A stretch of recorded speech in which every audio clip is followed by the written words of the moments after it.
मुझे जिस ऐसा लगता है कि एक ऐसा सपना इस देश का पूरा हुआ है जो आजादी के दिन से देखा जा रहा था कि भारत भी वीटो पावर का हकदार बने, और वो सपना आदरणीय प्रधानमंत्री जी ने हमारा पूरा किया है। We want to see permanent African representation on the Council.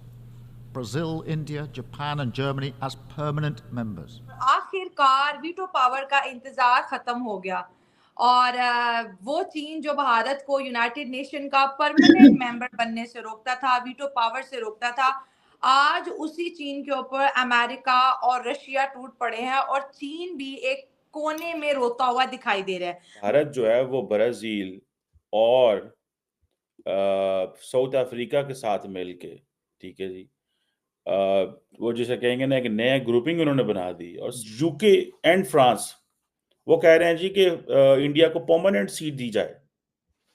UK और फ्रांस ये कह रहे हैं इंडिया को परमानेंट सीट दें। ये एमैनुअल मैक्रोन ने ये कल कहा है, ये केर स्टार्मर ने भी कहा है। बहुत बड़ी खबर है और सोशल मीडिया पर हर चैनल पे ये आपको दिखने को मिलेगा कि भारत को जो है वीटो पावर मिलने जा रहा है। खबर और भी आ रही है कि इंडिया को परमानेंट मेंबर बनाने के लिए भी कुछ ऐसे सिग्नल्स आ रहे हैं कि शायद उनको परमानेंट मेंबरशिप मिल जाए। उनका और हम में कंपटीशन बिल्कुल भी नहीं अब रहा। हम क्रिकेट में भी हारे हैं, हम डेवलपमेंट में भी हारे हैं, हमारा पाकिस्तान सिर्फ बातें करने रह गया है। भारत को अब यूनाइटेड नेशन का परमानेंट मेंबर बनने से कोई भी नहीं रोक सकता। बहुत बड़ी डेवलपमेंट, बहुत बड़ी खुशखबरी। और ये हुआ क्यों, कैसे हुआ, इसका मैं थोड़ा आपको इंट्रोडक्शन दे देती हूँ कि ऑस्ट्रेलिया में एक लुई इंस्टीट्यूट ने सर्वे किया और उसमें बताया कि एशिया के अंदर मोस्ट पावरफुल जो मिलिट्री पॉइंट ऑफ व्यू से जो कंट्री है वो है इस वक्त भारत। तो भारत ने ये पॉइंट उठाया कि अगर हम तीसरे नंबर पर दुनिया में मोस्ट पावरफुल हैं तो ये इस पावर का क्या फायदा। ना तो हम यूनाइटेड नेशन के परमानेंट मेंबर है और ना ही हमारे पास वीटो पावर है।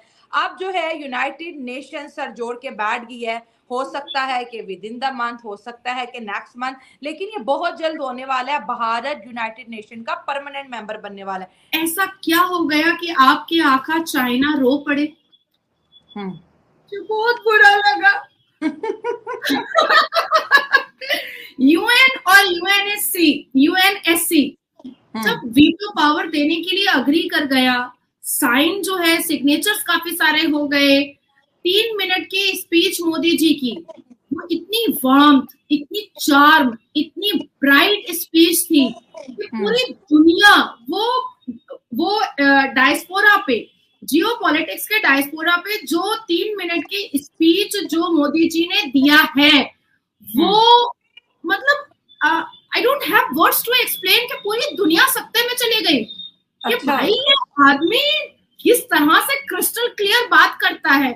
और ये व्यक्ति भारत देश का ये व्यक्ति 10.5 साल में भारत देश को कहां से कहां पहुंचा दिया है।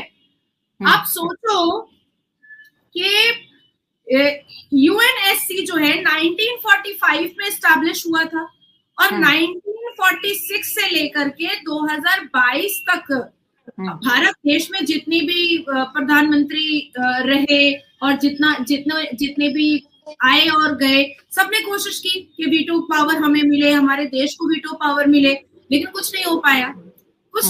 लेकिन 10.5 साल में भारत आदरणीय प्रधानमंत्री मोदी जी ने इतना खूबसूरत, इतना चार्मफुल और सारी चीजों को इतना बैलेंस लेकर के चले और इकोनॉमिकली अपने आप को जो 3rd पोजीशन पर उन्होंने पहुंचाया कि भाई यूएन भी मजबूर हो गया कि भाई इनको तो देना बनता है वीटो पावर। तो मुझे ऐसा लगता है कि एक ऐसा सपना इस देश का पूरा हुआ है जो आजादी के दिन से देखा जा रहा था कि भारत भी वीटो पावर का हकदार बने, और वो सपना आदरणीय प्रधानमंत्री जी ने हमारा पूरा किया है। हेलो, नमस्कार एंड जय हिंद दोस्तों, स्वागत है आपका मिस्टर भारत में। संयुक्त राष्ट्र संघ की स्थापना हुए 7 दशक से अधिक वक्त बीत चुका है और तब से दुनिया बहुत बदल गई है, लेकिन नहीं बदला है तो संयुक्त राष्ट्र सुरक्षा परिषद का ढांचा। भारत लगातार सुरक्षा परिषद में सुधार की पुरजोर वकालत करता आ रहा है और यूएनएससी में स्थायी सदस्यता की दावेदारी करता आ रहा है। अब उसकी दावेदारी को और मजबूती मिली है।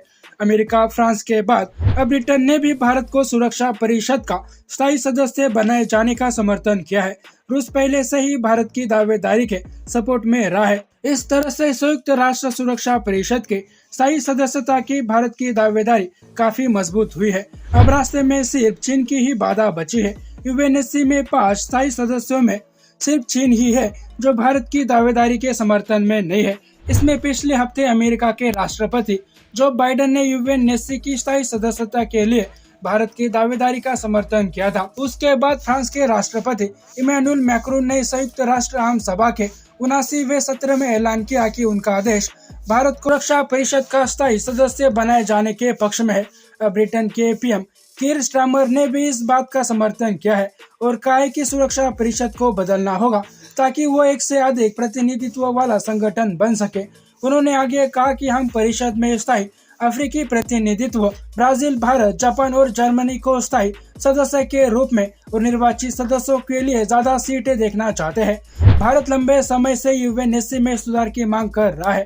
भारत का तर्क है कि 1945 में स्थापित 15 सदस्यीय परिषद पुराना है और 21वीं सदी के करंट जियोपॉलिटिकल सिनेरियो का प्रतिनिधित्व करने में नाकाम है। भारत 2021 से 2022 तक यूएनएससी का अस्थायी सदस्य रहा है, लेकिन आज के ग्लोबल सिनेरियो को बेहतर ढंग से दर्शाने के लिए स्थायी सदस्यों की संख्या का विस्तार करने की मांग बढ़ रही है। मौजूदा यूएनजीए सेशन में G4 देशों में भारत, जापान, ब्राजील और जर्मनी ने सुरक्षा परिषद में सुधार की मांग को जबरदस्त तरीके से उठाया है। ये चारों देश सुरक्षा परिषद की स्थायी सदस्यता के लिए एक दूसरे की दावेदारी का समर्थन कर रहे हैं। उनकी मांग है कि संयुक्त राष्ट्र में करंट जो पॉलिटिकल रियलिटीज की झलक दिखनी चाहिए ताकि वह वर्तमान के साथ साथ भविष्य के लिए भी फिट रहे। हालांकि सुरक्षा परिषद बदलते वक्त के साथ कदम ताल करने में नाकाम दिखा है। स्थायी सदस्यों में न अफ्रीका का कोई सदस्य है और न ही दुनिया के सबसे आबादी वाले भारत तक को जगह मिली है। अमेरिका के जाने माने बिजनेसमैन एलन मस्क भी इस बात पर हैरानी जता चुके हैं कि भारत को अब तक सुरक्षा परिषद की स्थायी सदस्यता नहीं मिली है।